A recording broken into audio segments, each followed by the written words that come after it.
Hello friends, welcome to knowledge centre. 8ാം class social science part 1 last chapter ആട്ടോ ഇന്ന് നോക്കുന്നത്. ബാക്കി ചാപ്റ്റേഴ്സ് ഒക്കെ നമ്മൾ കംപ്ലീറ്റ് ചെയ്തിട്ടുണ്ട്. അപ്പോൾ ഇന്ന് നമുക്ക് 7ാമത്തെ ചാപ്റ്ററായ മാധ്യമങ്ങളും സാമൂഹിക പ്രതിഫലനങ്ങളും എന്നുള്ള ചാപ്റ്ററാണ് പഠിക്കാനുള്ളത്. മാധ്യമങ്ങൾ സമൂഹത്തിൽ ചെലുത്തുന്ന സ്വാധീനത്തെ കുറിച്ചാട്ടോ നമുക്ക് ഈ ഒരു ചാപ്റ്ററിൽ പഠിക്കാനുള്ളത്. അപ്പോൾ ആരെങ്കിലും സബ്സ്ക്രൈബ് ചെയ്യാതെ കാണുന്നുണ്ടെങ്കിൽ ഒന്ന് സബ്സ്ക്രൈബ് ചെയ്ത് സപ്പോർട്ട് ചെയ്യണേ. അതുപോലെ തന്നെ ക്ലാസ് നിങ്ങൾക്ക് യൂസ്ഫുൾ ആയി തോന്നുകയാണെങ്കിൽ ഒന്ന് ലൈക്ക് ചെയ്തേക്കണം കേട്ടോ. ക്ലാസ്സിനെ കുറിച്ചുള്ള നിങ്ങളുടെ അഭിപ്രായങ്ങളൊന്ന് കമൻറ്റ് ചെയ്യണേ. അപ്പോൾ എന്താണ് മാധ്യമങ്ങൾ എന്ന് പറഞ്ഞാൽ ഒരു കമ്മ്യൂണിക്കേഷൻ ഇൻ്റർഫേസ് ആണ് അല്ലേ. പത്രങ്ങളായാലും അതുപോലെ ബുക്സ്, മാഗസിൻസ്, പിന്നെന്താണ് റേഡിയോ, TV, ഇൻ്റർനെറ്റ്, ഇതൊക്കെ എന്താണ് മാധ്യമങ്ങളിൽ പെടും അല്ലേ. ഇപ്പോൾ വൈഡ്ലി യൂസ് ചെയ്യുന്ന മാധ്യമം ഇൻ്റർനെറ്റ് ആണ് അല്ലേ. അപ്പോൾ നമുക്ക് ഈ ഒരു ചാപ്റ്ററിൽ എന്തൊക്കെയാണ് മാധ്യമങ്ങളെ കുറിച്ച് പഠിക്കാനുള്ളത് നോക്കാം.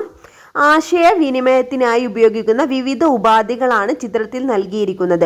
ആദിമകാലം മുതൽ തന്നെ ആശയവിനിമയത്തിനായി വിവിധ രീതികൾ മനുഷ്യർ ഉപയോഗിച്ചു വരുന്നു. നിരവധി ആളുകളിലേക്ക് ഒരേ സമയം ആശയവിനിമയം നടത്താൻ കഴിയുന്ന വിവിധ രൂപങ്ങളാണിത് ബഹുജന മാധ്യമങ്ങൾ അല്ലെങ്കിൽ മാസ് മീഡിയ എന്ന് പറഞ്ഞാൽ. പത്രങ്ങൾ, മാസികകൾ, റേഡിയോ, ടെലിവിഷൻ, ഇന്റർനെറ്റ്, സാമൂഹിക മാധ്യമങ്ങൾ തുടങ്ങിയവ ഇതിൽപ്പെടുന്നു. അപ്പോൾ ഒരേ സമയം നിരവധി ആളുകളിലേക്ക് ആശയവിനിമയം നടത്താൻ കഴിയുന്ന മാധ്യമ രൂപങ്ങളാണിത് ബഹുജന മാധ്യമങ്ങൾ എന്ന് പറയുന്നത് കേട്ടോ. അപ്പോൾ പത്രങ്ങൾ, മാസികകൾ, റേഡിയോ, ടെലിവിഷൻ, ഇന്റർനെറ്റ്, സാമൂഹിക മാധ്യമങ്ങളൊക്കെ എന്താണ് മാസ് മീഡിയക്ക് എക്സാമ്പിൾ ആണ്. അപ്പോൾ പത്രങ്ങളും മാസികകൾ, റേഡിയോ, ടെലിവിഷൻ, ഇന്റർനെറ്റ്, സാമൂഹിക മാധ്യമങ്ങൾ തുടങ്ങിയവ എന്താണ് മാസ് മീഡിയ അല്ലെങ്കിൽ ബഹുജന മാധ്യമങ്ങളിൽ പെടുന്നതാണ്. ബഹുജന മാധ്യമങ്ങൾ എന്ന് പറഞ്ഞാൽ എന്താണ് ഒരേ സമയം നിരവധി ആളുകളിലേക്ക് ആശയവിനിമയം നടത്താൻ കഴിയുന്ന മാധ്യമ രൂപങ്ങളാണിത് ബഹുജന മാധ്യമങ്ങൾ എന്ന് പറയുന്നത്. ആശയവിനിമയോപാധി എന്ന നിലയിൽ വിവിധ മാധ്യമങ്ങളിൽ ഉൾപ്പെടുന്ന കാര്യങ്ങൾ സൂചിപ്പിക്കുന്ന ഒരു പട്ടികയാണ് ഇവിടെ കൊടുത്തിട്ടുള്ളത്. അത് പൂർത്തിയാക്കാനാണ് പറഞ്ഞിട്ടുള്ളത്. അച്ചടി മാധ്യമങ്ങൾ, അതായത് ന്യൂസ് പേപ്പേഴ്സും അതുപോലെ മാഗസിൻസ് ഒക്കെ എന്തൊക്കെയാണ് അതിൽ ഉൾക്കൊള്ളുന്നത്? വാർത്തകൾ ഉണ്ടാവും അല്ലെ, വിവിധ തരം വാർത്തകൾ ഉണ്ടാവും. അതായത് രാഷ്ട്രീയം, ബിസിനസ്, കല, കായികം, ശാസ്ത്രം തുടങ്ങിയ മേഖലകളിൽ നിന്നുള്ള വാർത്തകളൊക്കെ ഉണ്ടാവും. ലേഖനങ്ങൾ ഉണ്ടാവും അല്ലെ, പിന്നെ അറിയിപ്പുകൾ ഉണ്ടാവും അല്ലെ, കാലാവസ്ഥ അറിയിപ്പുകളൊക്കെ ഉണ്ടാവും. പിന്നെ പരസ്യങ്ങൾ കാണല്ലേ, നമുക്ക് അച്ചടി മാധ്യമങ്ങളിൽ ന്യൂസ് പേപ്പേഴ്സിൽ പരസ്യങ്ങൾ കൊടുത്തിട്ടുണ്ടാവും. അതുപോലെ എന്തൊക്കെയാണ് അഭിപ്രായ കോളങ്ങൾ കാണാം, അതുപോലെ കാർട്ടൂണുകൾ കാണാം. ഇത്രയൊക്കെ ആണല്ലേ അച്ചടി മാധ്യമങ്ങളിൽ ഉണ്ടാവുന്നത്. പിന്നെ റേഡിയോ അറിയിപ്പുകൾ, അതുപോലെ കാലാവസ്ഥ മുന്നറിയിപ്പുകൾ ഉണ്ടാവും. അതുപോലെ വാർത്തകൾ ഉണ്ടാവും അല്ലേ റേഡിയോയിൽ. പിന്നെ എന്തൊക്കെ ഉണ്ടാവും? വിനോദ പരിപാടികൾ ഉണ്ടാവും അല്ലേ, അതായത് സംഗീതം, നാടകം, ഇതൊക്കെ നമുക്ക് റേഡിയോയിൽ കേൾക്കാം. അഭിമുഖങ്ങൾ ഉണ്ടാവും അല്ലേ, ഇൻ്റർവ്യൂസ് ഉണ്ടാവാറുണ്ട്, അതുപോലെ സംവാദങ്ങൾ ഉണ്ടാകാറുണ്ട്. പിന്നെ ടെലിവിഷൻ വിനോദ പരിപാടികളാണല്ലേ മെയിനായിട്ട് ടെലിവിഷനിൽ ഉണ്ടാവുക. സിനിമ, സീരിയൽ, പിന്നെ സ്റ്റേജ് ഷോസ് ഉണ്ടാവും. ഇത്രയും നമുക്ക് ന്യൂസ് കാണാൻ പറ്റും ടെലിവിഷനിലൂടെ. അടുത്തത് ഇൻ്റർനെറ്റ് ആണല്ലേ, ഓൺലൈൻ വാർത്തകൾ, കൊമേഴ്സ്, അതുപോലെ തന്നെ ഇൻ്റർനെറ്റ് റേഡിയോ, ഇൻ്റർനെറ്റ് ടെലിവിഷൻ, അതുപോലെ ആശയവിനിമയത്തിനായി നമ്മൾ ഇൻ്റർനെറ്റ് യൂസ് ചെയ്യുന്നുണ്ട്. അങ്ങനെ ഒരുപാട് കാര്യങ്ങൾ നമുക്ക് ഇൻ്റർനെറ്റിലൂടെ സാധ്യമാകുന്നുണ്ട് അല്ലേ. അപ്പോൾ വ്യക്തികളിൽ വായനയ്ക്കും എഴുത്തിനുമുള്ള കഴിവുകൾ വളർത്തിയെടുക്കുന്നതിൽ മാധ്യമങ്ങൾ പ്രധാന പങ്കുവഹിക്കുന്നു. പത്രങ്ങൾ, മാസികകൾ, ബ്ലോഗുകൾ, സാമൂഹിക മാധ്യമങ്ങൾ എന്നിവയിലൂടെ വ്യക്തികൾ ലിഖിത ഭാഷയുമായി സമ്പർക്കം പുലർത്തുന്നു. ഇത് വായനയെ പ്രോത്സാഹിപ്പിക്കുന്നു. അപ്പോൾ എന്താണ് പറഞ്ഞിട്ടുള്ളത്? വ്യക്തികളിൽ വായനയ്ക്കും എഴുത്തിനുമുള്ള കഴിവുകൾ വളർത്തിയെടുക്കുന്നതിൽ മാധ്യമങ്ങൾ പ്രധാന പങ്ക് വഹിക്കുന്നുണ്ട്. പത്രങ്ങൾ, മാസികകൾ, ബ്ലോഗുകൾ, സാമൂഹിക മാധ്യമങ്ങൾ എന്നിവയിലൂടെ വ്യക്തികൾ ലിഖിത ഭാഷയുമായി സമ്പർക്കം പുലർത്തുന്നു. ഇത് വായനയെ പ്രോത്സാഹിപ്പിക്കുന്നു. സാമൂഹിക മാധ്യമങ്ങൾ, ബ്ലോഗുകൾ, ഓൺലൈൻ ഫോറങ്ങൾ എന്നിവയെ പോലുള്ള സംവേദനാത്മക ഇടങ്ങൾ, സെൻസിറ്റീവ് പ്ലാറ്റ്ഫോംസ്, വ്യക്തികളെ അവരുടെ ചിന്തകൾ പ്രതിഫലിപ്പിക്കാനും പങ്കിടാനും സഹായിക്കുന്നു. മാധ്യമങ്ങൾ, വായനശാലകൾ, പുസ്തക ക്ലബ്ബുകൾ, ഓൺലൈൻ എഴുത്തു കമ്മ്യൂണിറ്റികൾ തുടങ്ങിയവ വായനയും എഴുത്തും സംസ്കാരവും വളർത്തുന്നു.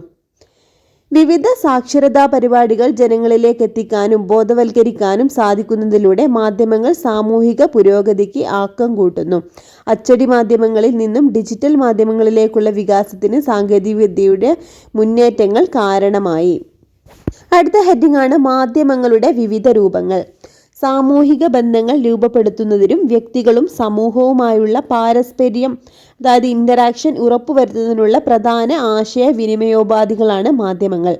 സാമൂഹിക ജീവിതത്തിൽ വ്യക്തികൾക്കും സംഘങ്ങൾക്കും സ്ഥാപനങ്ങൾക്കും ഇടപെടാൻ കഴിയുന്ന വിനിമയ ഇടങ്ങളാണിവ. ഉപയോഗത്തിന്റെ അടിസ്ഥാനത്തിൽ മാധ്യമങ്ങളെ പലതായി തരംതിരിക്കാം. അപ്പോൾ എന്താണ് പറഞ്ഞിട്ടുള്ളത്? സാമൂഹിക ബന്ധങ്ങൾ രൂപപ്പെടുത്തുന്നതിനും വ്യക്തികളും സമൂഹവുമായുള്ള ഇന്ററാക്ഷൻ ഉറപ്പുവരുത്തുന്നതിനുള്ള പ്രധാന ആശയവിനിമയോപാധികളാണിത് മാധ്യമങ്ങൾ. അപ്പോൾ എന്തൊക്കെയാണ് മാധ്യമങ്ങൾ ഏതൊക്കെയാണെന്ന് നോക്കാം. അച്ചടി മാധ്യമങ്ങൾ അല്ലെങ്കിൽ പ്രിന്റ് മീഡിയ. പത്രങ്ങൾ, മാസികകൾ, പുസ്തകങ്ങൾ തുടങ്ങിയ അച്ചടി മാധ്യമങ്ങളുടെ പ്രസക്തി ഡിജിറ്റൽ യുഗത്തിലും പ്രാധാന്യമുള്ളതാണ്. ഇവ സമഗ്രമായ വാർത്തകളും ഫീച്ചറുകളും സാഹിത്യ സൃഷ്ടികളും സമൂഹത്തിന് നൽകുന്നു. വിശ്വസനീയമായതും ആഴത്തിലുള്ളതുമായ വായനാനുഭവം അച്ചടി മാധ്യമങ്ങളിലൂടെ ലഭ്യമാകുന്നു. ഇവ സൂക്ഷിച്ചുവെച്ച് പുനർവായനയ്ക്ക് ഉപകരിക്കുന്നു. അച്ചടി മാധ്യമങ്ങളിൽ നിന്ന് വായനക്കാരിലേക്ക് മാത്രമേ ആശയവിനിമയം സാധ്യമാകുന്നുള്ളൂ. അപ്പം എന്താണ് അച്ചടി മാധ്യമങ്ങളുടെ പ്രത്യേകതകളാണ് പറഞ്ഞിട്ടുള്ളത്. പത്രങ്ങൾ, മാസികകൾ, പുസ്തകങ്ങൾ തുടങ്ങിയവ എന്താണ് അച്ചടി മാധ്യമങ്ങളുടെ പ്രസക്തി ഡിജിറ്റൽ യുഗത്തിലും പ്രാധാന്യമുള്ളതാണെന്നാണ് പറഞ്ഞിട്ടുള്ളത്. അതുപോലെ എന്താണ് ഇവ സമഗ്രമായ വാർത്തകളും ഫീച്ചറുകളും സാഹിത്യ സൃഷ്ടികളും സമൂഹത്തിന് നൽകുന്നുണ്ട്. വിശ്വസനീയമായതും ആഴത്തിലുള്ളതുമായ വായനാനുഭവം അച്ചടി മാധ്യമങ്ങളിലൂടെ ലഭ്യമാകുന്നു. പിന്നെന്താണ് ഇവ പിന്നീട് സൂക്ഷിച്ചു വെച്ച് പുനർവായനയ്ക്ക് ഉപകരിക്കുന്നുണ്ട്. അച്ചടി മാധ്യമങ്ങളിൽ നിന്ന് വായനക്കാരിലേക്ക് മാത്രമേ ആശയവിനിമയം സാധ്യമാകുന്നുള്ളൂ. അപ്പം എന്താണ് പറഞ്ഞിട്ടുള്ളത്? അച്ചടി മാധ്യമങ്ങളിൽ നിന്ന് വായനക്കാരിലേക്ക് മാത്രമേ എന്താണ് ആശയവിനിമയം സാധ്യമാകുന്നുള്ളൂ. അപ്പോൾ ഇതെന്താണ് ഒരു വൺ വേ കമ്മ്യൂണിക്കേഷൻ ആണ് കേട്ടോ.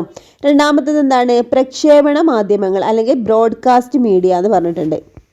ഈ ഒരു ബ്രോഡ്കാസ്റ്റ് മീഡിയയിൽ ബ്രോഡ്കാസ്റ്റിംഗ് നടത്തുന്നതിൻ്റെ ഒരു ചിത്രമായിട്ട് അവിടെ കൊടുത്തിട്ടുള്ളത്. പ്രക്ഷേപണ നിലയത്തിൽ നിന്നാണ് ഡാറ്റ ട്രാൻസ്മിറ്റർ അല്ലെങ്കിൽ റിസീവർ ഉപയോഗിച്ച് എന്താണ് അപ്ലോഡ് ചെയ്യാണ് അല്ലേ സാറ്റലൈറ്റിലേക്ക്, ഉപഗ്രഹങ്ങളിലേക്ക്. പിന്നെന്താണ് ഉപഗ്രഹത്തിൽ നിന്നും എന്താണ് DTH റിസീവർ ഉപയോഗിച്ച് ഡാറ്റ ഡൗൺലോഡ് ചെയ്യാണ്.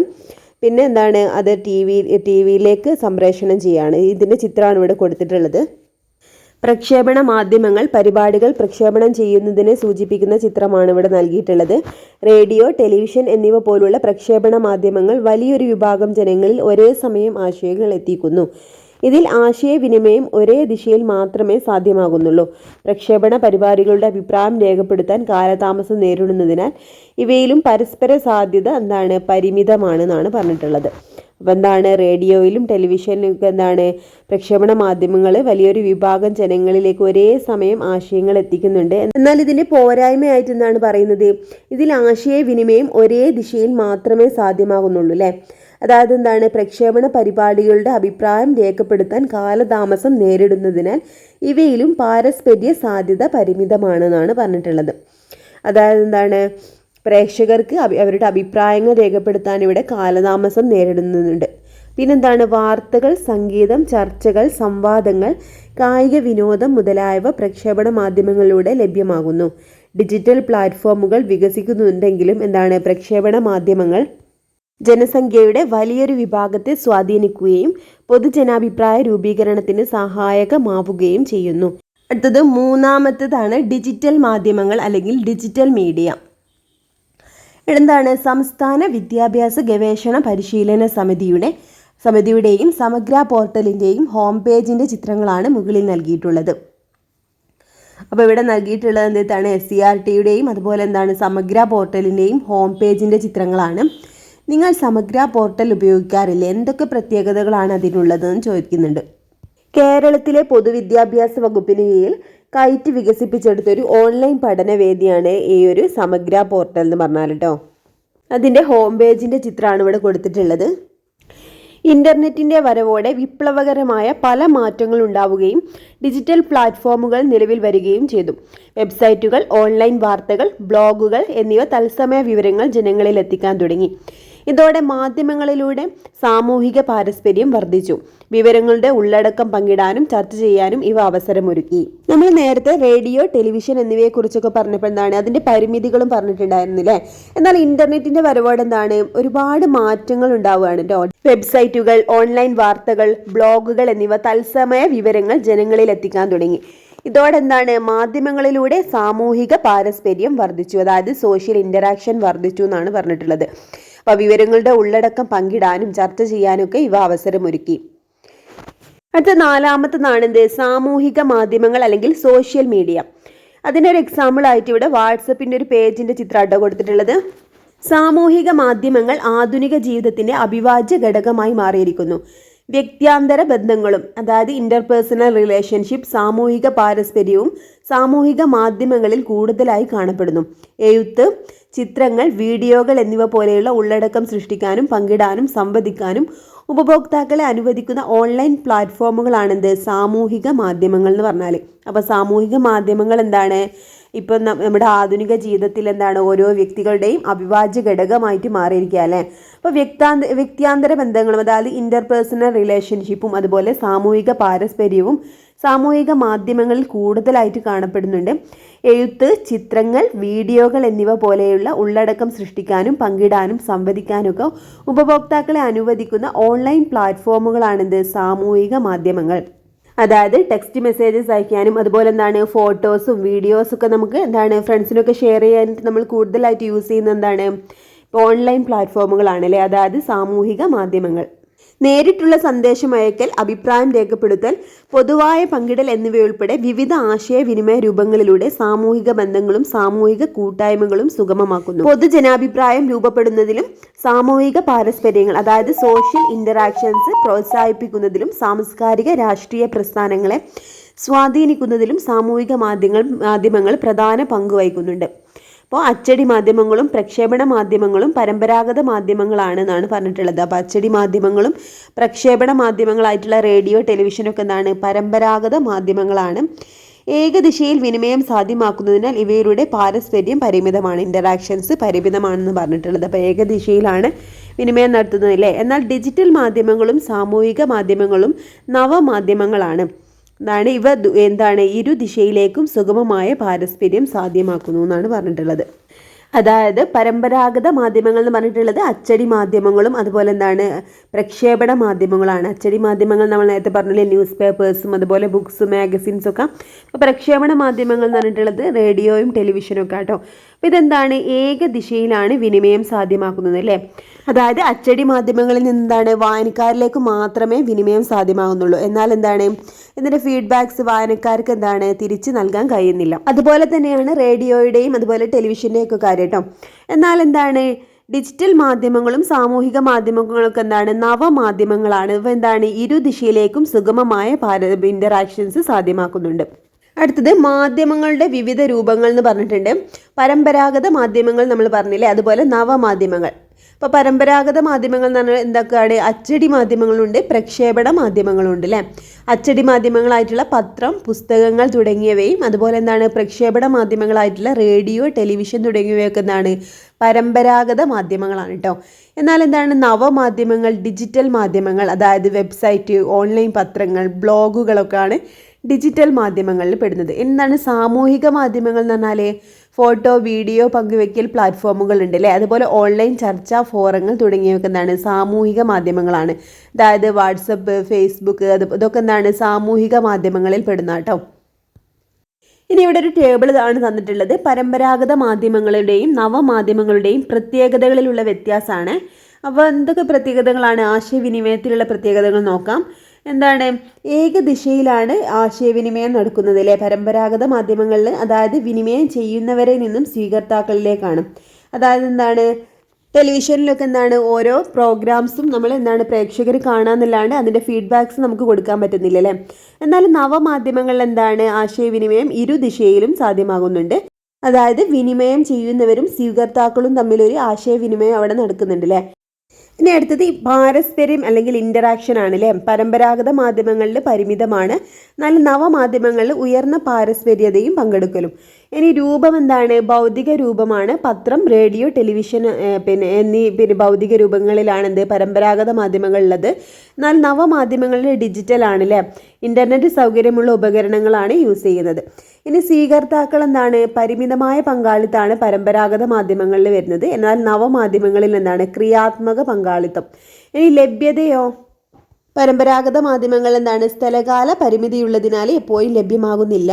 എന്നാൽ സ്ഥലകാല പരിമിതി ഇല്ലാതെ അന്തർദേശീയമായി ലഭ്യമാകുന്നുണ്ട് നവമാധ്യമങ്ങൾ. ഇനി പൊതുജനാഭിപ്രായം അല്ലെങ്കിൽ പബ്ലിക് ഒപ്പീനിയൻ, സാമൂഹിക വഴക്കങ്ങൾ അല്ലെങ്കിൽ സോഷ്യൽ നോംസ്, സാംസ്കാരിക മൂല്യങ്ങൾ എന്നിവയെ സ്വാധീനിച്ചുകൊണ്ട് സമൂഹത്തെ രൂപപ്പെടുത്തുന്നതിൽ മാധ്യമങ്ങൾ പ്രധാന പങ്കുവഹിക്കുന്നു. അപ്പം എന്താണ്, പൊതുജനാഭിപ്രായവും അതുപോലെ സാമൂഹിക വഴക്കങ്ങൾ, സാംസ്കാരിക മൂല്യങ്ങൾ എന്നിവയൊക്കെ എന്താണ് സ്വാധീനിച്ചുകൊണ്ട് തന്നെ സമൂഹത്തെ രൂപപ്പെടുത്തുന്നതിൽ മാധ്യമങ്ങൾ പ്രധാന പങ്ക് വഹിക്കുന്നുണ്ട്. പത്രങ്ങൾ, റേഡിയോ, ടെലിവിഷൻ എന്നീ പരമ്പരാഗത മാധ്യമങ്ങൾ വിനോദം, വിവരവിനിമയം, വിജ്ഞാനം എന്നിവ സാധ്യമാക്കുന്നു. അതേസമയം നവമാധ്യമങ്ങൾ എന്താണ് കൂടുതൽ ആശയവിനിമയം സാധ്യമാക്കുകയും പങ്കാളിത്തം വർദ്ധിപ്പിക്കുകയും ചെയ്യുന്നു. ഇപ്പോൾ സാമൂഹിക മാധ്യമങ്ങളുടെ ഇടപെടൽ വ്യക്തികൾ തമ്മിലുള്ള ബന്ധത്തെ ഗുണാത്മകമായി സ്വാധീനിക്കുന്നുണ്ട്. എന്നാൽ ഗുണാത്മകമല്ലാത്ത സാഹചര്യങ്ങളും ഇവ സമൂഹത്തിൽ സൃഷ്ടിക്കുന്നതായി സമൂഹ ശാസ്ത്രജ്ഞർ വിലയിരുത്തുന്നുണ്ട്. ഹ്രസ്വമായ പാരസ്പര്യത്തിൽ ഏർപ്പെടാൻ സാമൂഹിക മാധ്യമങ്ങളിലൂടെ സാധിക്കുമെങ്കിലും അർത്ഥപൂർണവും ആഴത്തിലുമുള്ള ബന്ധങ്ങളിൽ ഏർപ്പെടുന്നതിൽ അവ പരാജയപ്പെടുന്നു. അപ്പോൾ ഇവിടെ എന്താ പറഞ്ഞിട്ടുള്ളത്, സാമൂഹിക മാധ്യമങ്ങളുടെ ഇടപെടൽ വ്യക്തികൾ തമ്മിലുള്ള ബന്ധത്തെ ഗുണാത്മകമായിട്ട് സ്വാധീനിക്കുന്നുണ്ട്. എന്നാൽ എന്താണ്, കുറച്ച് ദോഷഫലങ്ങളുണ്ടല്ലേ ഇതിന്.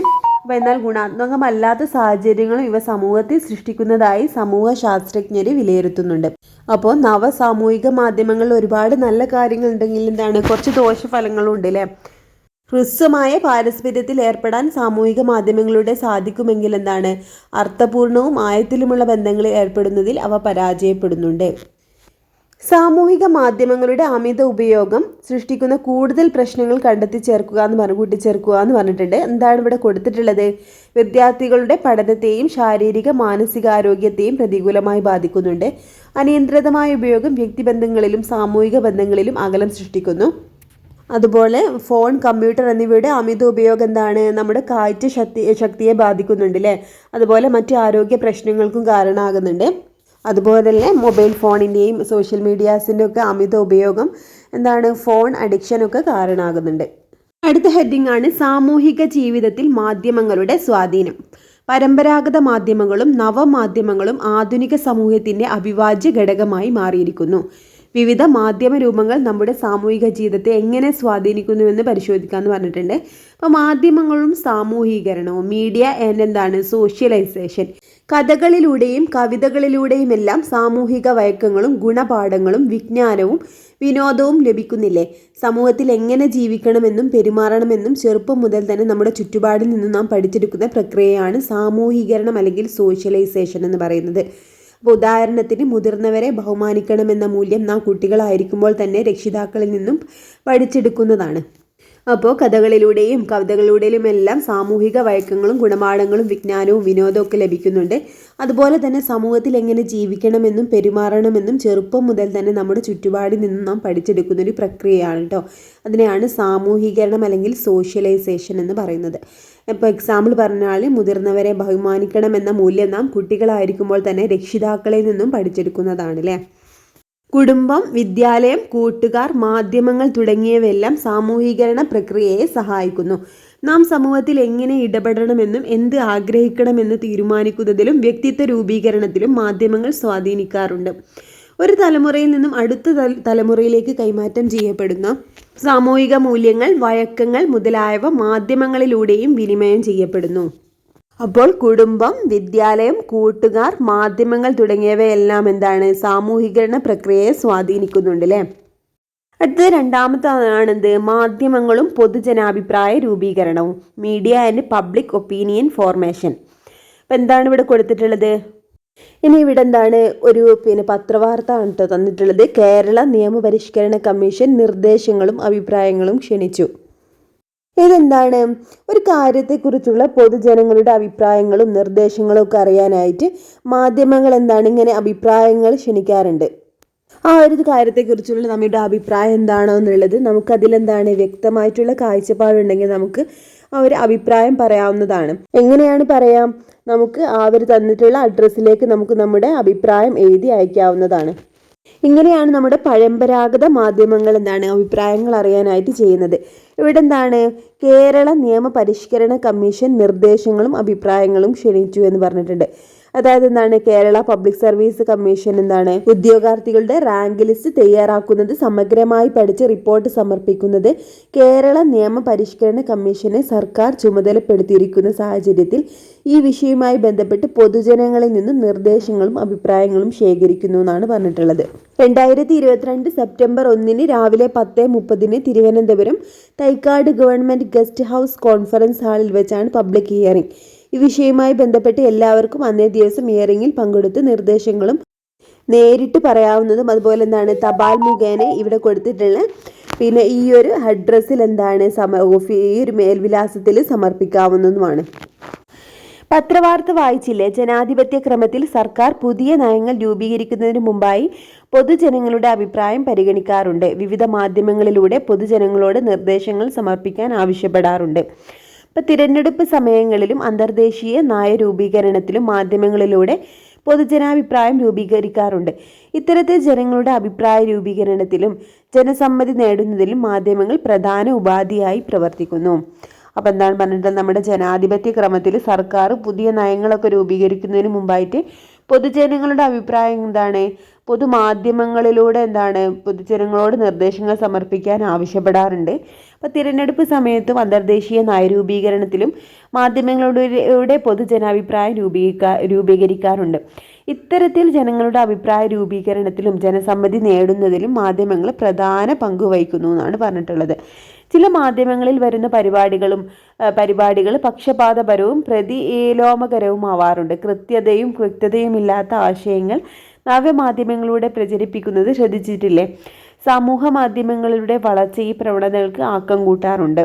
അപ്പോൾ ചില മാധ്യമങ്ങളിൽ വരുന്ന പരിപാടികൾ പക്ഷപാതമായിട്ടുണ്ടാവാറുണ്ട് അല്ലേ? ചില രാഷ്ട്രീയ പാർട്ടികൾക്ക് വേണ്ടിയിട്ടുള്ള ചില മാധ്യമങ്ങളായിട്ട് നമുക്ക് ചിലതിന് കാണാൻ പറ്റൂലേ? ചില വാർത്തകളൊക്കെ കണ്ടിട്ടുണ്ടെങ്കിലും പിന്നെ അതുപോലെ കൃത്യതയും വ്യക്തതയും ഇല്ലാത്ത ആശയങ്ങൾ നവമാധ്യമങ്ങളിലൂടെ പ്രചരിപ്പിക്കുന്നത് നമ്മൾ കണ്ടിട്ടില്ലേ?